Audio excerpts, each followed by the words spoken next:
Emotional damage. It's sad, all right? I know. It's 177 wheel horsepower. It's an FRS. What do you want me to say? It's not the fastest car in the world. I'm a slow driver, lose-lose situation. But even then, I still have a hell of a time driving this car. It's an amazing handling car, except for, you know, that one time.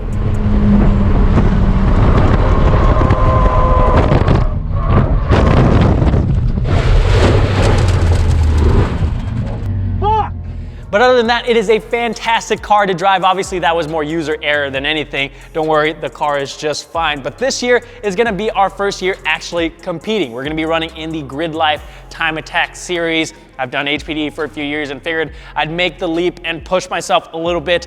I am a super competitive person when it comes to literally everything. And while I know I'm not gonna be competing for spots on the podium, I still wanna be competitive in that mid-pack. But we're gonna be competing against cars that have K-swaps and 70 or so wheel horsepower more than us. So we're at a little bit of a disadvantage, but hopefully today we can close that gap just a little bit with some good old-fashioned E85.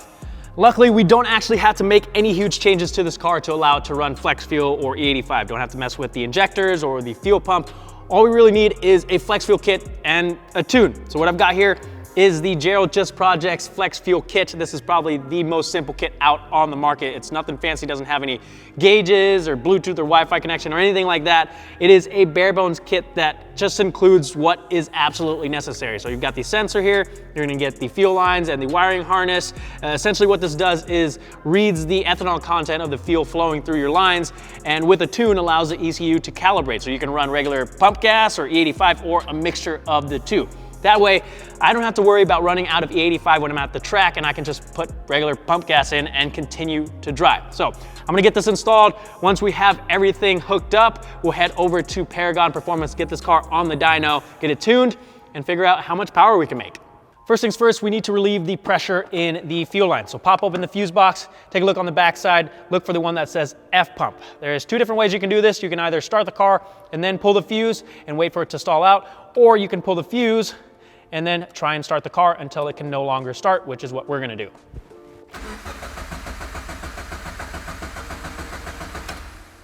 Probably also a good idea to disconnect the battery. That's easy enough, just a 10mm. And we'll pull off the negative battery terminal.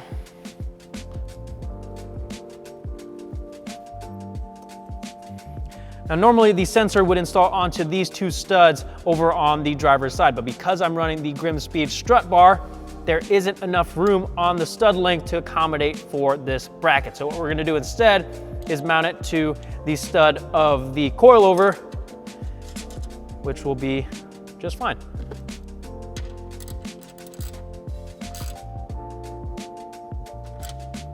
We're gonna move on to disconnecting the fuel lines. It's gonna be this one right here that's closest to the front of the car. Grab a couple paper towels or rags and put it underneath because it's likely going to drip or spray a little bit of fuel once you disconnect it.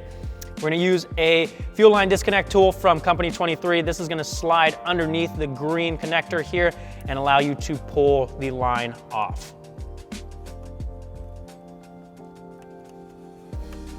Come on, there we go.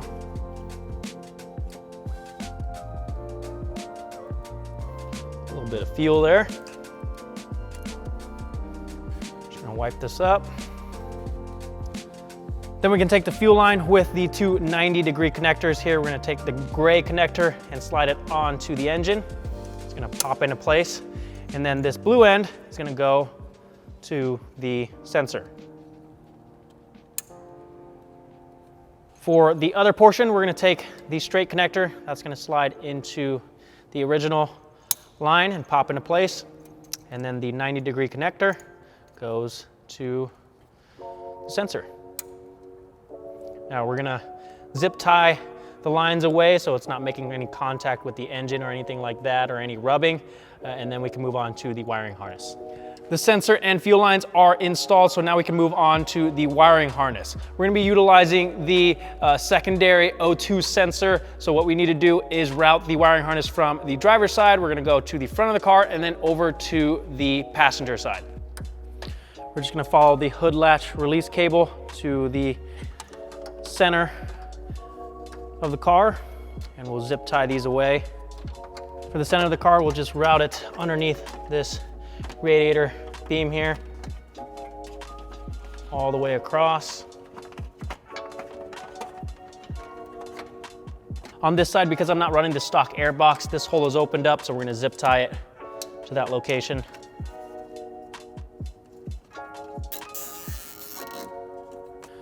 And then we're gonna unplug the black O2 sensor connector here. So we'll no longer be using the rear O2 sensor. So we'll need to zip tie this harness out of the way. And then the harness for the sensor is gonna plug into its spot. The Flex Fuel Kit is now fully installed. The sensor is on here, solid, not going anywhere. Fuel lines are good. The harness is routed from the sensor to the front of the car, underneath the radiator support here, and then around the coolant reservoir and into the secondary O2 sensor.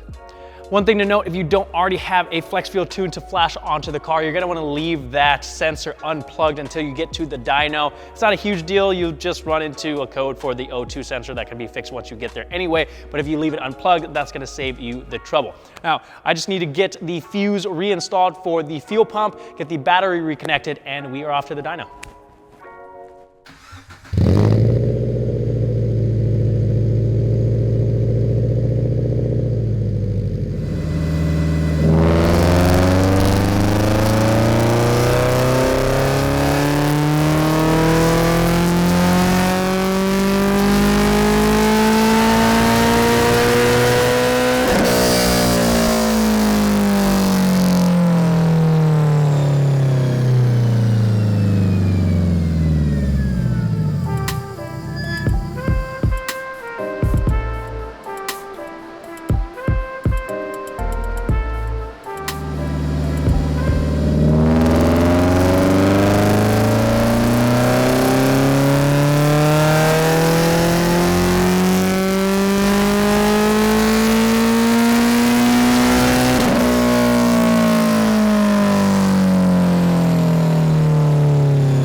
So we did a baseline, ended up with 182 wheel horsepower and 146 foot-pounds of torque. We threw some nice E85 in there, and our first run, we ended up with 198 wheel horsepower and 158 foot-pounds of torque.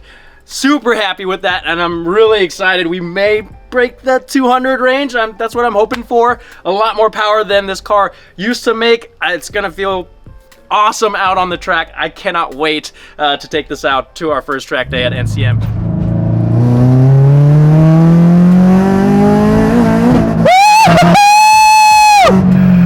Oh man, that feels good. Now I know it's just 200 horsepower, but if you've owned a car with less than 200 horsepower, 20 horsepower makes a big difference. I should have done this a long time ago.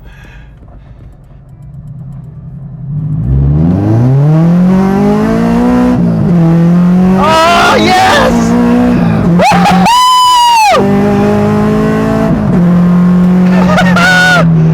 Oh my God!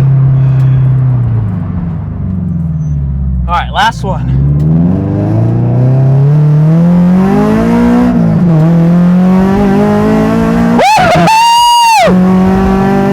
Oh baby!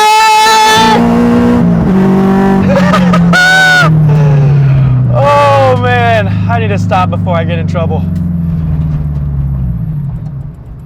Oh, I love this car.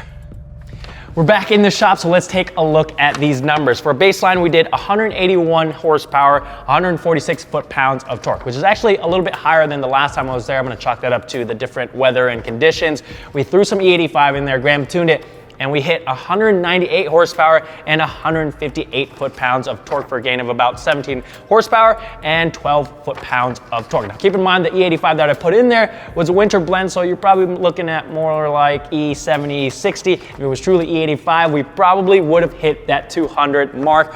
But even so, I'm super stoked on these results. The car feels absolutely amazing. And if we actually take a look at the chart, we've gained power and torque across the board, so there's no complaining there. The kit was super easy to install. If you guys want to pick it up for yourself, the link is down in the description. Let me know what you guys think, and if you guys have any questions, comment down below. Thank you guys so much for watching, and I'll see you guys next time. Oh, I love this car.